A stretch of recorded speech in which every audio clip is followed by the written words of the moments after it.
শীত শুধু বেড়ানো বা খাবার দাবারের জন্যই জনপ্রিয় মৌসুম নয়। এই সময়ে পাড়া মহল্লায় দারুণ জমে ওঠে ব্যাডমিন্টন খেলা। দিনে তো বটেই, রাতে আলো জ্বালিয়ে ব্যাডমিন্টন খেলায় মেতে ওঠেন নানা বয়সী মানুষ। বান্দরবান থেকে সে গল্প জানিয়েছেন ইয়াসিনুল হাকিম। শহরের বিভিন্ন প্রান্ত ঘুরে আমরা এসেছি কিছু দুর্গম এলাকাগুলোতে, আসলে যেখানটায় মানুষ আসলে খেলাধুলা করছে। মাঠের সংকটের কারণে কারো কারো পতিত জমিকে তারা আসলে মাঠ হিসেবে ব্যবহার করছে, এবং আমরা কথা বলেছিলাম সে সমস্ত যুবকদের সাথে। তারা আমাদেরকে যেটি জানিয়েছে, তারা সারা দিনে কিন্তু আসলে মোবাইলে তারা ব্যস্ত সময় পার করতো। শীতের এই সময়টাকে তারা নিজেদের বিনোদন এবং নিজেদের শরীর চর্চার বিষয় হিসেবে তারা খেলার একটি জায়গা আসলে নির্ধারণ করে।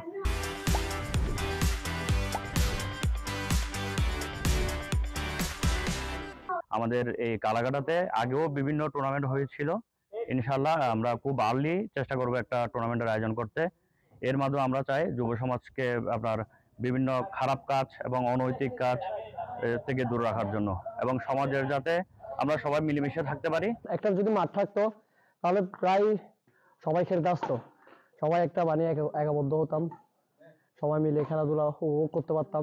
যদি এই মাঠগুলো সম্প্রসারণ এবং সংস্কার করা যায়, তাহলে যুবকরা মাদক এবং মোবাইলে গেম থেকে আসক্তি থেকে মুক্তি পাবে। অবসর সময়টা আমরা মোবাইলে না কাটিয়ে সেটা আমরা খেলার মাধ্যমে করলে আমাদের শরীর এবং মন দুটোই ভালো থাকছে। অনেকটাই ব্যাচেলর লাইফ লিড করি, এক্ষেত্রে আমাদের খেলাধুলাই একটা বিনোদন মাধ্যম হিসেবে আছে, এবং একে অপরের সাথে এই যে সম্প্রীতির বান্দরবন সেটা আরো দৃঢ় হয়। আমরা খেলি যে শরীর সুস্থ রাখার জন্য, ফিটনেসটা ধরে রাখার জন্য। আর শীত আসলে একটু খেলাধুলা করতে ইচ্ছে করে, আর সবসময় আমরা করি। জিমনেশিয়ামে এখন এলজিডিতে চলতেছে খেলা, এটা সুস্থ রাখার জন্য একদম পারফেক্ট। একটা ব্যাডমিন্টনটা খুবই প্রয়োজন। আমরা ব্যাডমিন্টনের রেখার এবং ব্যাডমিন্টনের রেখার সাথে যে কর্কের যে শব্দ, সেটির কারণে কিন্তু শীতের তীব্রতা কাটিয়ে অনেকটা আসলে শরীরের উষ্ণতা এবং গরমের যে ভাব, সেটাও কিন্তু আসলে তারা নিচ্ছে বলে আমাদেরকে জানিয়েছে। পাশাপাশি মোবাইল থেকে 2 ঘন্টা থেকে 2.5 ঘন্টা সময় তারা নিজেদের জন্য ব্যয় করছে, যেটি নিজেদের শরীর স্বাস্থ্যকে যেমন ঠিক রাখছে, পাশাপাশি শীতের তীব্রতা থেকেও আসলে নিজেদেরকে রক্ষা করতে পারছে বলে তারা জানিয়েছে। সারাদিন আমরা অফিসের ব্যস্ততার মধ্যে কর্মরত থাকি, অফিসের কাজ করি। বাকি সময় আমরা বিকেলে সন্ধ্যার পরে ব্যাডমিন্টন খেলি। কত তো মাঠ নেই, এই জন্য মানে খেলা ওরকম হচ্ছে না। শীতের মৌসুমে আমরা এখানে সবাই মিলেমিশে খেলতেছি। মাঠ যদি পর্যাপ্ত পরিমাণে আমাদের কালাকাটায় থাকতো, তাহলে আমাদের কালাকাটা থেকে অনেক প্লেয়ার বের হয়ে আসতো। মাঠের সংকটের কারণে অন্য মানুষের জায়গায় নিজেরা মাঠ করে সবাই মিলে এলাকার ছেলেমেয়েরা সবাই একসাথে মিলে একত্রিত হয়ে খেলাধুলা আয়োজন করে ফেলছে।